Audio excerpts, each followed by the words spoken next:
Maiden of Orleans. Creeping through enemy lines is a poor time to be falling asleep. Luckily, though, I was sat in a horrible position to do so. Just as I began nodding off, my head conked into the cold metal of the turret hatch. Ow! I muttered, clutching my head. Get it together. Gotta look like I know what I'm doing. I was already the butt of far too many jokes. They didn't think I could hear them. I almost always did, though. Nobody in the company really respected me, but I mean, who would? It's 1987, the government just allowed girls to enlist a year ago.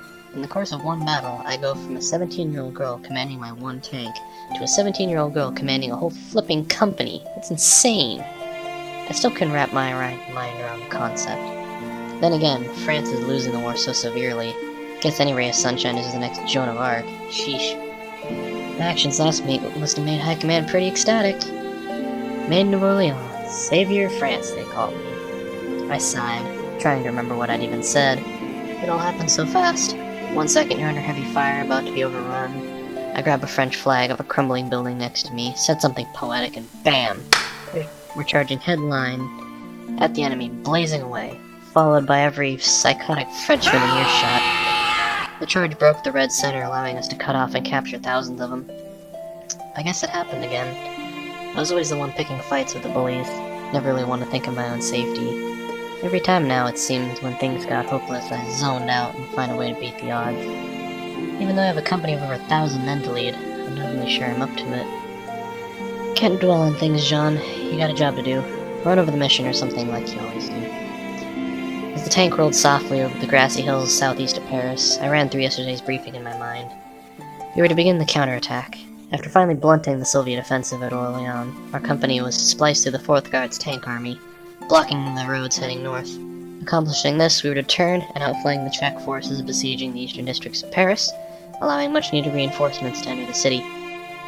I go over briefings like these to help stave off drowsiness. It really helped during training. The air began to get stale again, though I guess stale was putting it lightly. 3 men and 1 girl having not bathed for the better part of a month and living in Europe. Most uncomfortable saunas. It probably smelled like someone died in here. Then again, engine exhaust, gunpowder from the ammo rack, this tank probably smelled worse than death. Luckily, a year of training and combat experience made me used to it.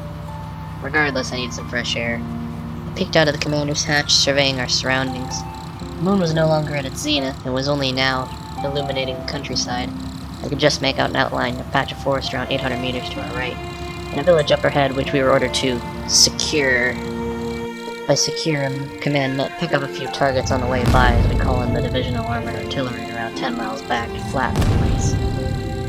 We'd only ever use this maneuver during retreats to deny the enemy resources and cause as many casualties as possible. Command wanted to see if it worked in an offensive role, to keep us from getting bogged down in lengthy engagements and whatnot. The tactic never set well on my chest, though.